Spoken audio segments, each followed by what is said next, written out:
I'm afraid that nuclear war remains possible when there are over 13,000 nuclear weapons around the world in the hands of 9 countries. And when some of these countries are engaged in a verbal conflict that could spill over into a physical conflict, escalations could lead to nuclear war. We have been very fortunate that there has been no nuclear war for 75 years, but it could happen because of mistakes, misperceptions, and accidents.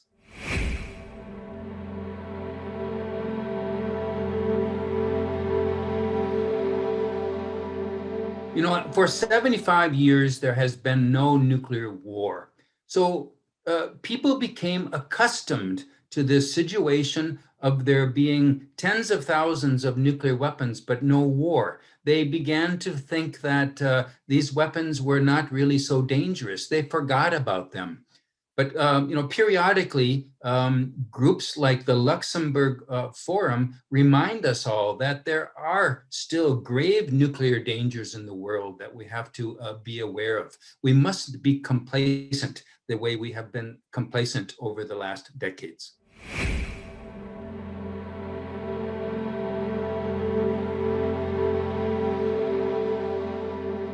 There are many steps that should be taken.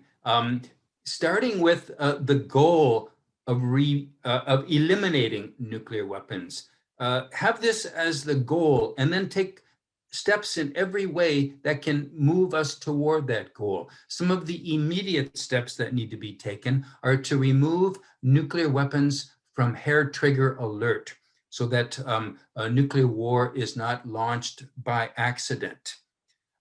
In the United States, I believe that the president should not have the sole authority to launch nuclear weapons. There should be at least 2 or 3 people who have to be part of any nuclear decision making. I don't know how it works in other countries, but there should never be any place where there's a sole authority to start a nuclear war in the hands of one person. Meanwhile, efforts need to be made to stop the production of more nuclear weapons. Now, fortunately, Russia and the United States have agreed to extend the New START limits on nuclear weapons. They should cooperate in working toward eliminating the production of more fissile material through a fissile material cutoff treaty.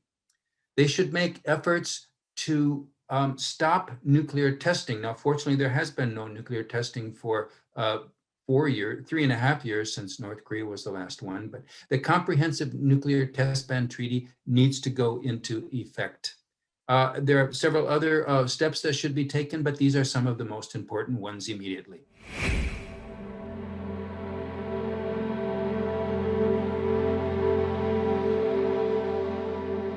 You know, I agree with the Secretary-General about the threat of proliferation and a nuclear war, but I'm not sure that returned is the right word, because I don't think it ever really went away.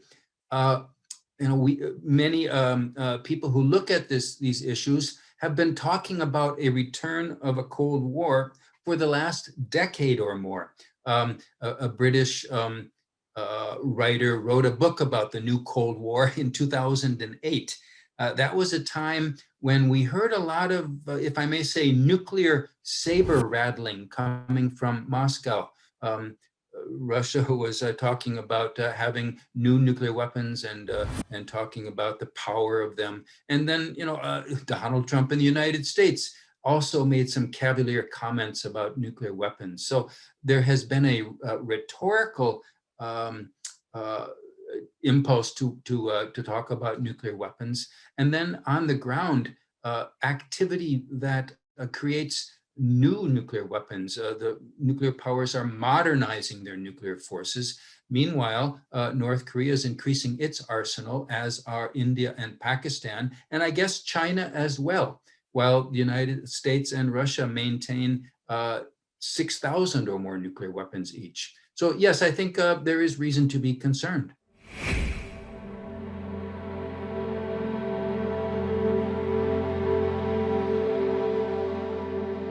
I think there are some promising prospects for cooperation between Russia and the United States. beginning with Iran. President Biden has said that he wants to return to the Joint Comprehensive Plan of Action, the 2015 Iran nuclear deal from which Donald Trump withdrew. Biden is serious about this. There's an issue right now about which side needs to go first. I think that Russia and the United States can cooperate in the joint commission that was set up to address problems with the JCPOA. Beyond that, Russia can use its influence in Tehran to encourage Tehran not to take further steps that degrade its commitment to the JCPOA.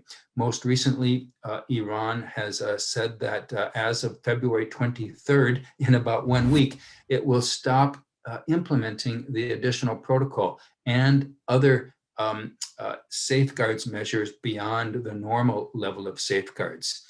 I really hope that Iran does not go through with this, because the more steps they take like this, they think they're putting pressure on Biden to move quickly, but actually it makes it harder for him to move quickly because he can't be seen to be buckling under to Iranian pressure. Russia and the United States can cooperate in addressing the North Korean proliferation problem. Russia has much better insights into the North Korean situation. I work with a Russian think tank exploring the North Korea issue, and I'm so impressed with how much my Russian counterparts know and think clearly about what needs to be done to stop the proliferation in North Korea and to create a regional security context where North Korea doesn't think it needs to continue to develop more nuclear weapons.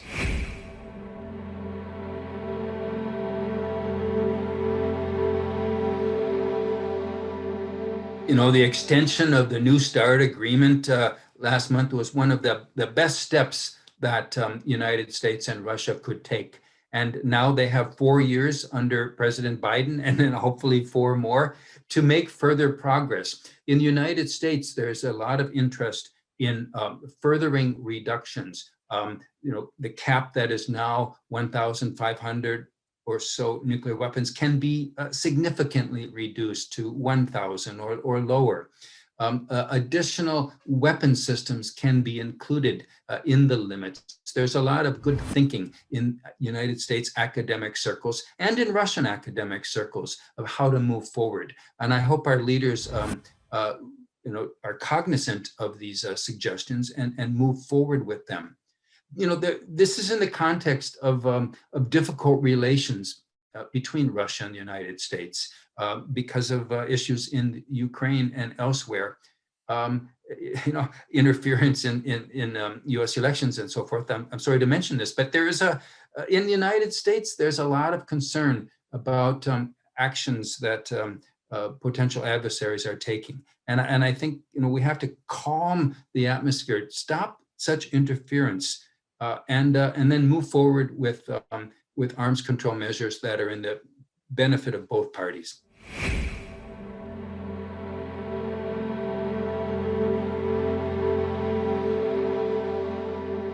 So I think there is a lot of potential, dangerous potential for escalation in the Middle East.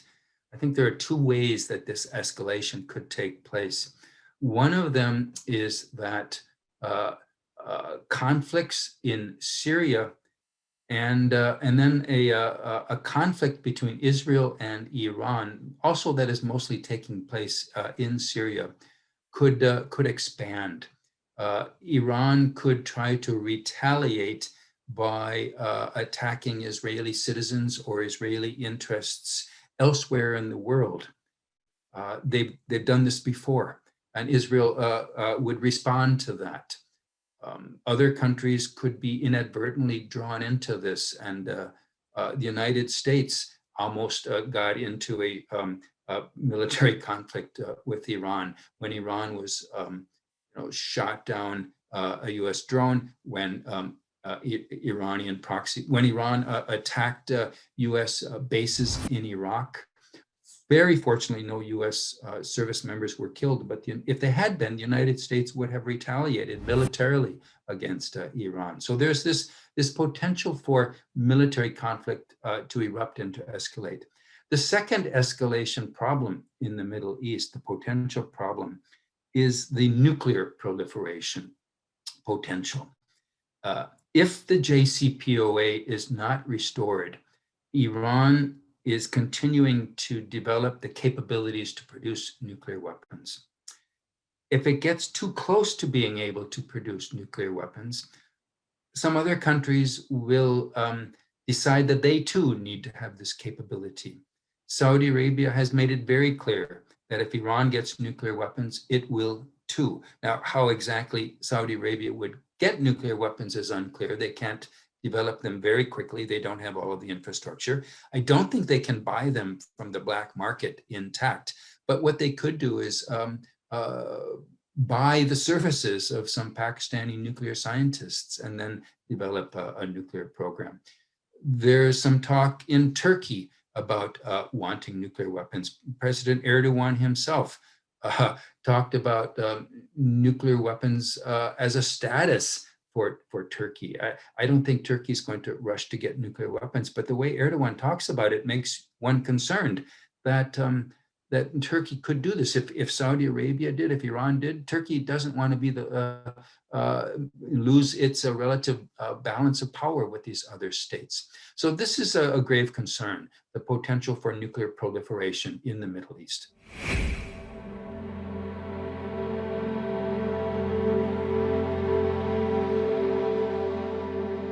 The threat of nuclear terrorism and a dirty bomb is a threat that has not dissipated over the years. It's really surprising when you think about how easy it would be for terrorists to explode a dirty bomb. It's surprising that it hasn't happened, that they haven't wrapped uranium or other sources of radiation from in hospitals or industrial applications. There are many sources of radiation that could be collected and strapped with dynamite and exploded in a populated place. That's a definition of a dirty bomb. There are some other ways to produce a dirty bomb, and given the prevalence of nuclear material around the world, or radiological sources, to be more accurate, terrorists could do this. Luckily, all of our intelligence agencies, America's, Russia's, China's, they're all focused on this problem, and they're determined to prevent it. And so far, they've prevented it, but I'm afraid it's also because of luck that it hasn't happened.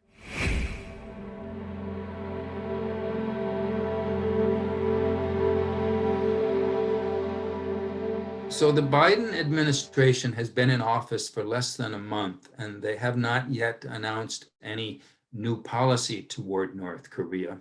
But what they have done is appointed some very experienced, pragmatic experts to work on the North Korea problem.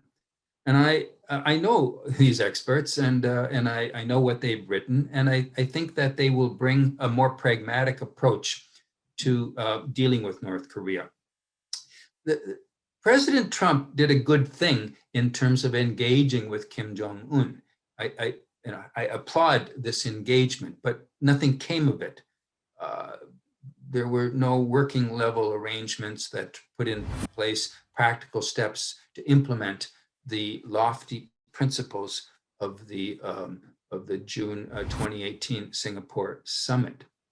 So what I think the Biden administration will do is more of a ground up approach to addressing North Korea, not just at the top, at the summit level, but putting in place consultations with North Korean counterparts, bringing in the advice of other concerned states. This could happen through the six-party talks process or in other ways. And most importantly, I believe the Biden administration will abandon the Trump approach of all or nothing. Trump and his team wanted North Korea to denuclearize in exchange for lots of economic assistance and the dropping of sanctions, and they wanted it all to happen very quickly. Well, it's not going to happen quickly. Biden will maintain denuclearization of North Korea as the goal. Absolutely, that has to be the goal. But beyond, lower than this goal, there are some smaller steps, some smaller objectives that can be achieved. One of these is stopping the production of enriched uranium and plutonium at the Yongbyon Nuclear Research Center. This is something that North Korea has offered to do, to close down Yongbyon. They should close it down, and the United States should do something for that, should provide some sanctions relief. Not all sanctions relief, because North Korea maintains other fissile material production capabilities. There's at least one other uranium enrichment plant. North Korea should close that one down too. And if they do, the United States should give more sanctions relief and more assistance.